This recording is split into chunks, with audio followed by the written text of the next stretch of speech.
আজকে মেশ অ্যানালাইসিসের একটি অঙ্ক দেখাবো। এটা হচ্ছে গা আপনার 45 নম্বর অঙ্ক। এখানে একটা সার্কিট দেওয়া আছে। এখানে ফাইন্ড আউট করতে বলছে কি I A, I B, I C.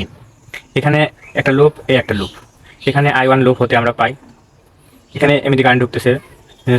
এখানে ধরেন আমরা পজিটিভ নেগেটিভ প্রান্ত নিলাম, পজিটিভ প্রান্ত নিলাম, সেকেন্ড সাইন নিলাম, সেকেন্ড সাইন পজিটিভ নিলাম, positive 30 minus second sign negative, negative নিলাম, I1 কারেন্ট ঢুকতেছে এখানে। তারপরে এখানে পজিটিভ, আচ্ছা এখানে সেকেন্ড সাইড নেগেটিভ নিলাম, এখানে I1 কারেন্ট ঢুকতেছে, এখানে I2 কারেন্ট ঢুকতেছে, দিলাম প্লাস এখানে 45, এখানে সেকেন্ড সাইন পজিটিভ আছে, এখানে 45 দিয়ে সমান 0 দিলাম।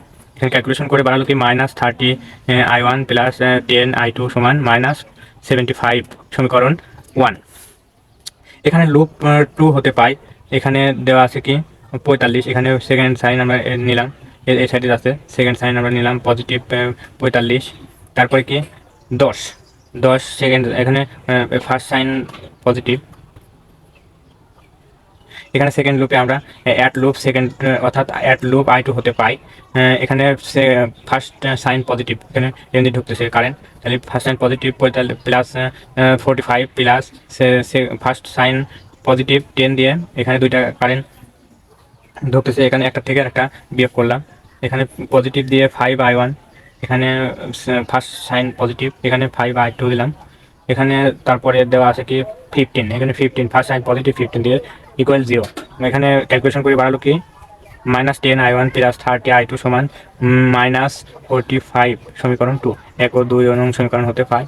আয়রনের মান বাড়ালো, ক্যালকুলেশন আপনারা নিশ্চয়ই পারেন। ক্যালকুলেশন করে বাড়াইছে I1 2.25, I2 বাড়াইছে -0.75। ডিরেকশন চেঞ্জ করে এখানে দেখতেছি আমরা এখানে যে সাইন দেওয়া আছে ওইটা পজিটিভ দিকে আছে, অর্থাৎ এটা পজিটিভ হবে। আর সেকেন্ড যেটা দেওয়া আছে ওইটা হচ্ছে গিয়ে আপনার নেগেটিভ দিকে দেওয়া আছে, এটার থেকে অর্থাৎ I1 এর থেকে I2 বিয়োগ করলে